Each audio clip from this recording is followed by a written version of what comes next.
La rentrée des classes dans l'enseignement technique et la formation professionnelle, c'est lundi prochain 19 septembre 2016. Mais ce jeudi déjà, ici à Bouaké, le ministre Paul Kofi Kofi a solennellement procédé à cette rentrée. Un collège de proximité à Kido, cette année scolaire 2016-2017, l'infrastructure vient résoudre les difficultés d'hébergement et le corollaire d'échecs scolaires pour les enfants de ce village de Wélé. Et puis escalade d'Ivo, région du Lodjibois, la ville culturelle prépare sa renaissance avec à l'affiche la détection de nouveaux talents, la création d'un orchestre municipal et un studio d'enregistrement. Bienvenue dans le régional. Vous venez de l'entendre, la rentrée des classes pour les élèves de l'enseignement technique et de la formation professionnelle, c'est lundi prochain, 19 septembre 2016. Mais déjà ce jeudi, le ministre Paul Kofi Kofi a échangé avec ses collaborateurs. Au menu de cette réunion solennelle de rentrée, les consignes pour une année sans difficulté, notamment les réformes pour huiler le système de l'enseignement technique et de la formation professionnelle. Charles Tatou. Les élèves de l'enseignement technique et de la formation professionnelle reprennent le chemin des classes le 19 septembre prochain. Mais avant, le ministre de l'enseignement technique et de la formation professionnelle, Paul Kofi Kofi, a voulu partager sa vision. Une rencontre dite réunion solennelle de la rentrée scolaire avec pour cadre le lycée technique de Bouaké lui a permis d'atteindre ce but. Occasion pour les représentants des organisations syndicales, des fondateurs des établissements privés et des partenaires techniques financiers de réaffirmer leur soutien. La coordination voudrait par mon voie vous exprimer toute sa disponibilité à vous accompagner tant au niveau des réflexions que des justes réformes que vous avez entreprises pour un enseignement et une formation de qualité. L'ensemble des partenaires techniques et financiers du secteur de l'éducation et de la formation donc soutient et accompagne la réforme du secteur de l'éducation et de la formation. Le ministre Paul Kofi Kofi a mis à profit cette rencontre pour annoncer des innovations qui vont s'opérer dans l'enseignement technique. Une dizaine de réformes ont été identifiées, dont les plus importantes c'est l'introduction du système d'alternance dans notre ordre d'enseignement. Nous allons pouvoir l'expérimenter sur 10 établissements. Et en plus de cela, nous allons, dès cette rentrée, mettre en place un groupe de travail qui va lancer la procédure n'est-ce pas, de mise en place des prépas au niveau du CM2 pour que les enfants puissent, à partir du CM2, pouvoir s'orienter soit dans l'enseignement général ou dans la formation professionnelle et l'enseignement technique. 6 nouveaux centres de formation professionnelle d'un coût global de 42 milliards de francs CFA vont naître dans les mois à venir. Concernant le ministère de l'Éducation nationale, il y a 3 jours déjà que la rentrée est effective sur l'ensemble du territoire national. Mais ici, dans la région de Bouaké, de nombreuses salles de classe sont sans toiture et cette situation, retenez-le, dure depuis le passage des tornades en fin d'année scolaire passée. Soro Corona, Kwadio Kwame. Groupe scolaire Genzu Kwamekro, Cacté de Bouaké. 6 salles de classe de ces 4 écoles n'ont plus de toiture. La toiture d'un autre bâtiment est également menacée. Si rien n'a été fait, il y aura au moins ces 500 élèves qui ne fréquenteront pas cette année à l'école Diejoute. Donc cette année, on ne pourra même pas recruter un élève parce que les anciens, on ne sait pas où il faut les mettre. Au groupe scolaire Broukro 1, toujours dans la commune de Bouaké, un bâtiment a perdu sa charpente. Ces dégâts sont causés par les tornades qui se sont abattues sur la région de Bouaké pendant les mois d'avril et mai dernier. Situation identique à Botro et à Béoumi. Le vent du jeudi dernier a décoiffé le bâtiment. Nous demandons aux autorités de Botro, au cadre de Botro, de nous aider à réhabiliter l'école maternelle de Botro Village. Les différents responsables des COGES des écoles sinistrées appellent les ONG et les partenaires de l'école à donner la chance aux enfants de jouir de leurs droits à l'éducation. Une classe où il y a déjà 80, on ne peut pas encore parler de double vacation. Et puis, lorsqu'on a pris mercredi, nous, en tant que parents d'élèves, on a applaudi. Si les conditions ne sont pas réunies, on ne peut pas respecter le calendrier et puis bon, les conditions deviennent très difficiles pour les enfants, pour les parents et pour les enseignants. Donc on lance un appel à notre ministre de tutelle et à l'État de Côte d'Ivoire de faire un plan d'urgence pour Bouaké. En attendant la réhabilitation de ces établissements, 3 options s'offrent aux directeurs de ces écoles pour sauver l'année scolaire dans ces localités.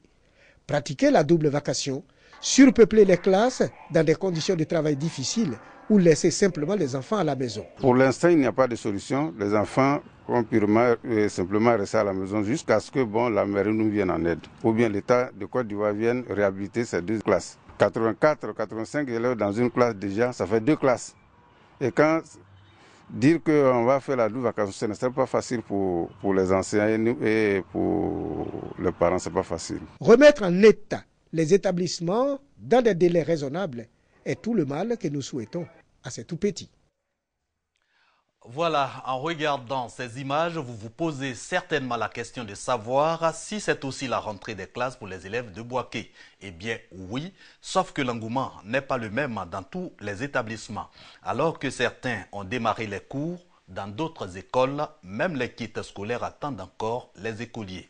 En tout cas, nos reporters Hassan Khan et Kader Sogodogo ont fait ce constat. Regardez.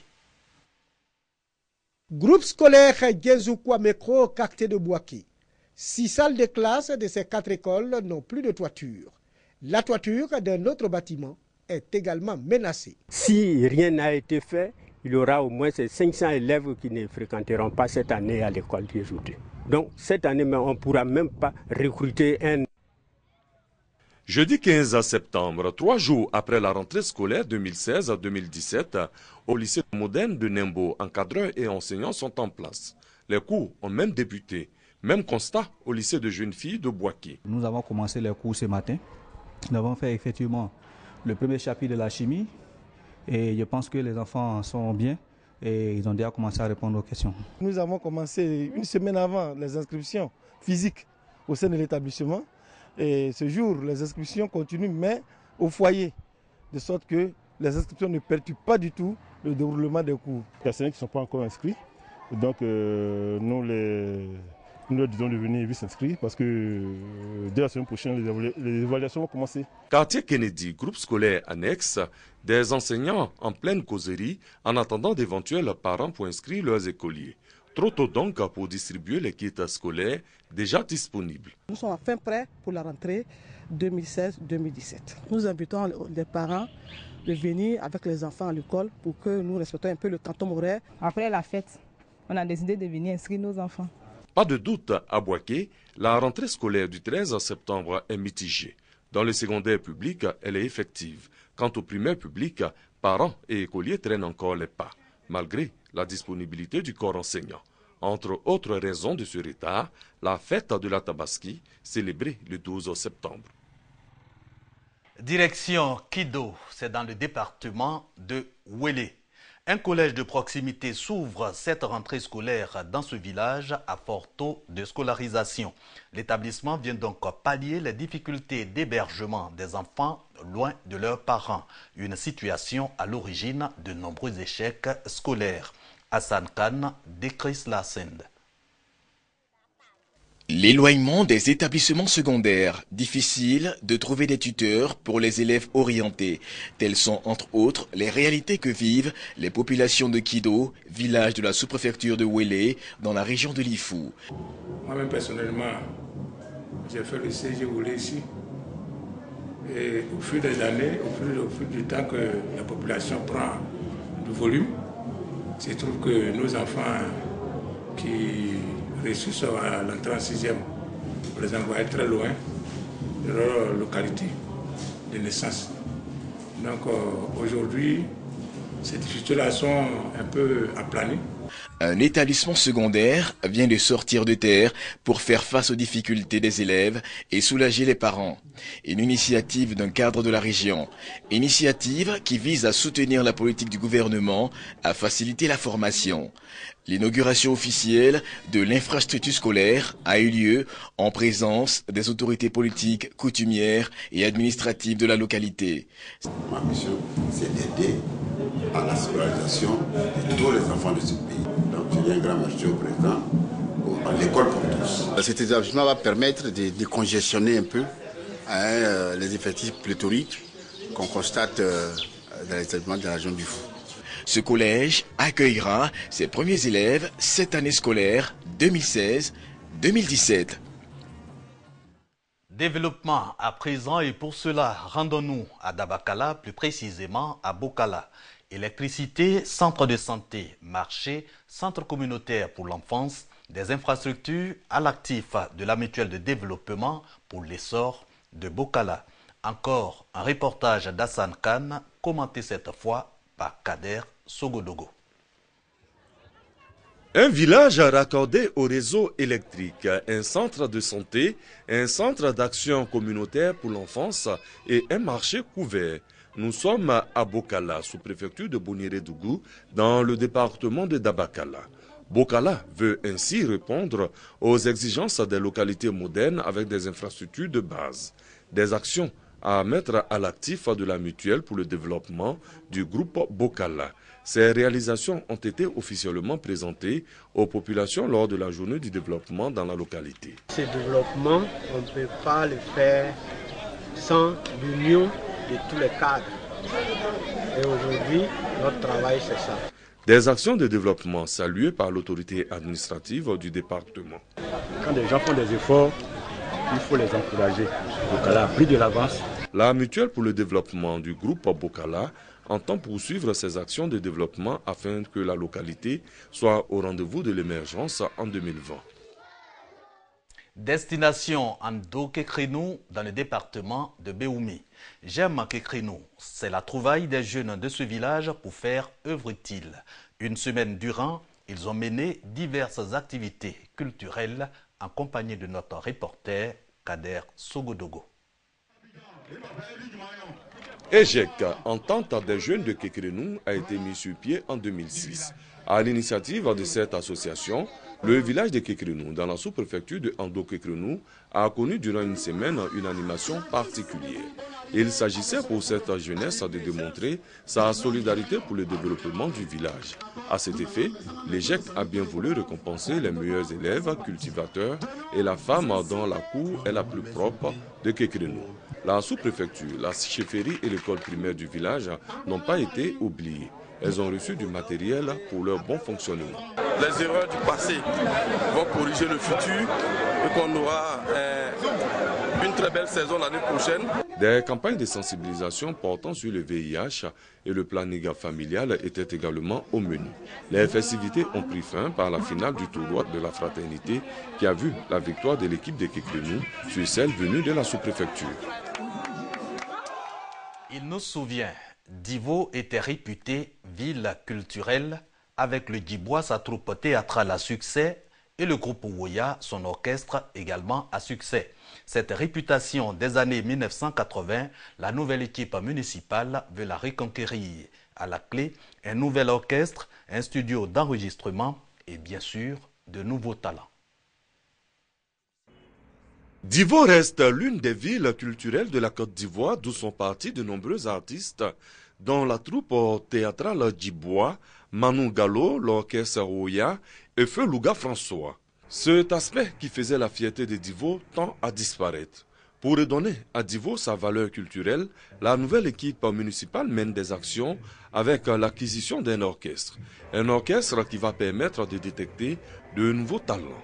Au cours des vacances scolaires 2016, la mairie de Divo a initié un concours d'orchestre dénommé J Podium à travers Loisirs Vacances. Pendant un mois, les jeunes se sont essayés aux instruments et aux micros à la grande joie des populations.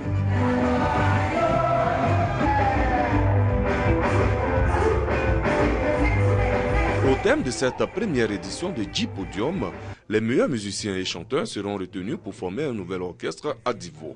La mairie de la capitale de la région du Lot-Djibois a exprimé son engagement à accompagner toute action allant dans le sens du réveil des activités culturelles à Divo. Kwaku Kofi Amédé a annoncé la création d'un studio d'enregistrement à Divo. C'est de faire tous les efforts pour que Divo redevienne ce qu'elle a été. Il y a beaucoup de jeunes artistes qui sont à Divo. Donc nous sommes convenus de pouvoir faire un tout petit studio d'enregistrement, de sorte que ceux qui veulent sortir des petits albums puissent le faire dans ce studio-là. Toutes ces actions sont menées pour revaloriser la culture d'Ida et faire de Divo la capitale de la culture du Lodjibois. Voilà, le reportage de Soro Corona a été commenté par Kader Sogodogo. La Tabaski, c'était ce lundi 12 septembre. De nombreuses familles, notamment celles de milieux défavorisés, ont célébré cette fête grâce à une ONG turque. Aide, c'est le nom de cette ONG qui a fait don de 60 bœufs à la communauté musulmane de Côte d'Ivoire. Les musulmans de Bouaké en ont bénéficié. Walter Amadou Ouattara. L'ONG turque dénommée Aide, entendée Association Ishan pour le développement et l'éducation Aide, a offert 60 bœufs à la communauté musulmane de Bouaké. Cette action de solidarité vise à soutenir les musulmans démunis afin de leur permettre de célébrer la fête de la Tabaski dans de meilleures conditions. Et Bouaké est deuxième grande ville en Côte d'Ivoire. Il y a beaucoup de pauvres, il y a beaucoup de musulmans, il y a beaucoup de personnes ici.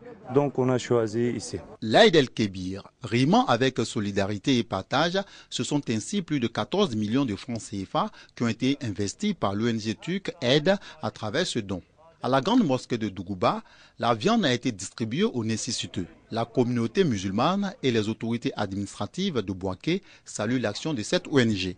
Une grande reconnaissance d'abord à notre créateur, qui a permis à ce que ces fêtes turques pensent à la Côte d'Ivoire à travers Bouaké. Même les non-musulmans aussi vont en profiter. Nous leur disons merci et nous les accompagnons avec nos prières. Cela est très important pour nous en tant qu'autorité parce que là, le vivre ensemble, là, se réalise. Tout le monde est ensemble, c'est l'unité. Même ceux qui ne sont pas de la Côte d'Ivoire viennent trouver les Ivoiriens et ils compatissent avec les plus démunis. Et vous voyez ce qui se passe, c'est la joie. À l'occasion de la célébration de la fête du mouton, l'ONG Aide, basée à Abidjan depuis 2013, a fait ses mêmes dons à Korogo, Bundiali, Tengrela et Abidjan. Fin de ce régional, rendez-vous dimanche pour un autre journal, toujours pour une autre vie.